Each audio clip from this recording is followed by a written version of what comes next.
Now, unit vector, when you have a vector,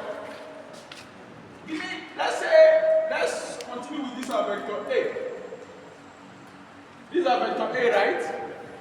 Now, the unit vector in the direction of this vector A is just this vector A upon vector A magnitude. Unit vector in the direction of vector A, if A is a vector, is just what? That same vector upon what? The magnitude of the vector. So for instance, that vector I asked you to just solve right now was what? The vector I gave you just now. Vector A was what? 3i plus what? 2j minus 7k. Right? I want to get the unit vector in the direction of this vector. It's very simple. Right? The unit vector in the direction of this vector is going to be what? Vector A upon magnitude of vector what? A. Now, this is going to be what? 3i plus 2j minus 7k. Right? Yes. Are we together? Yes. Upon what? 3 squared. Fantastic. Upon the magnitude, which is what? 3 squared plus 2 squared plus 7 all squared.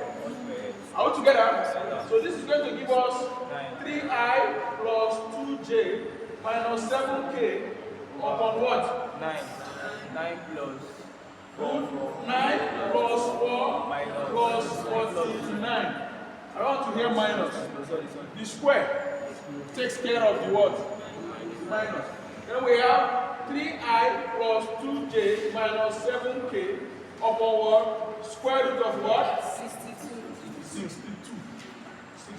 And you say we cannot break this into any other one? We cannot break this? Are you sure? There cannot be a perfect square? Okay. If that's the case, this is your answer. And actually, you can also leave it in this form. 3i upon square root of 62. This is the I component, right? Then plus 2 upon square root of 62 for the j guy, right? Then we have minus 7 upon square root of 62. Then we have the k guy. And that's all. We have gotten the unit vector in the direction of this vector A. Do you have any question? Do you have any question?